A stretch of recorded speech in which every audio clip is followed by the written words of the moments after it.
day. Peacock, by bringing in Reels, is really saying this is what we're going to be. We are Yeah. cable. And it makes sense because it's Comcast.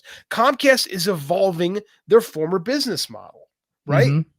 That's all it is. It's the next step of that evolution and bringing things back. This is what it's going to be. It's going to be a cable hub on a channel. Peacock Yeah. is NBC, but now NBC is 50 different things. Yep. Yeah. And I was saying I'm not saying this is going to happen anytime soon, but Peacock has already started with these lower tier cable channels, these cheaper like Reels and the Hallmark channel, and then they have like Hallmark movie channel and stuff like that. So they have that on Peacock already. I could see competitors getting into the game, seeing how successful this is going to be, because I think Peacock is in for a rude awakening when it comes to just how popular On Patrol Live is. They just put On Patrol Live into 20 million more homes, and I think they're gonna be like, holy shit, we just got us a gold mine. You know what I mean? It's like cops. That's gonna be that's gonna be one of the most popular things on Peacock, and it's not even on demand content yet, right? So like I think they're gonna be super satisfied with that. And what we're gonna see is like copycats happening. I don't think we're that far away from Paramount starting to bring in these lower level cable stations. And guess who they have a minor stake in? Guess which channel they have a minor stake in? CBS. Oh, AXS. They have a minor stake in AXS. Yeah. AXS was essentially bankrolled originally by Mark Cuban and Ryan Seacrest with the backing of CBS. And then eventually Anthem bought out Mark Cuban and Seacrest and these guys, but CBS kept a minor stake. It wouldn't surprise me at all if down the road, Paramount Plus starts adding smaller channels like an access to their platform, to their live platform, and other stations, another state like Pop TV, right? They own Pop TV. Why? And nobody really watches that fucking channel. Why not just add it to your live platform? Peacock, they actually took NBC Sports off of cable altogether, and it's only on Peacock now. So the NBC Sports Network left all cable channels or all cable platforms, and it's only on Peacock. We're going to start seeing stuff like that happening. What's interesting is that there were rumblings late last year that Peacock and Paramount were talking about a merger. And I thought that was interesting because you're essentially talking NBC, CBS.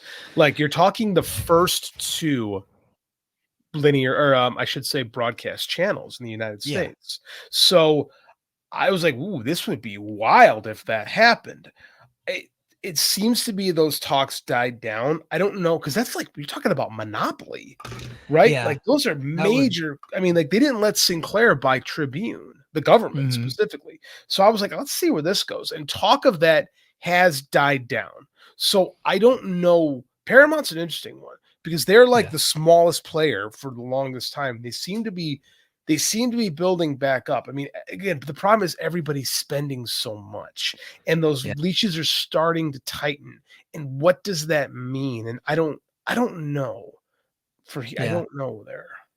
Yeah, I don't know. And I know for a fact that the CBS leash is tightening because they're looking to offload Bellator. They're looking to sell it. It's on, like, they're not like actively promoting that it's for sale, but they've been actively shopping it around. They want someone to buy Bellator off of them. And that's content that they own, but they're trying to get rid of it.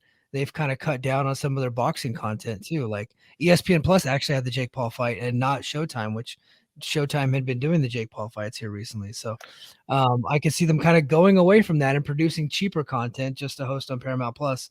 And then now they're actually going to be merging Showtime and Paramount here pretty soon. They've been sending me emails every fucking day telling me that I need to pay $2 more to get Showtime. I'm like, guys, I know for a fact that I can just stay put and all that Showtime is coming to me for $9.99, exactly what I'm paying right now. I ain't giving you an extra dollar. Well, again, that puts them in competition with Warner Brother Discovery because what's that? That's HBO Max. Showtime and HBO have been the rival channels since the late 70s, right? But Showtime's always been the little brother to HBO.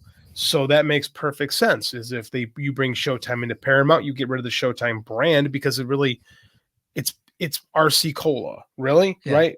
So you call it Paramount Network, whatever you want to call it. And then now you have your competitor to HBO Max, right? Because I think that's what it's going to be. I think we're going to have Peacock, HBO Max, Disney, and then what do you call it? Paramount. Paramount. Now, what happens to Fox? because Fox, although they sold large chunks of what Fox was to Disney about 4 or 5 years ago. Fox Sports is still a functional thing. Fox Network is still a functional thing. Fox News is still a functional thing. Yeah. What becomes of Fox?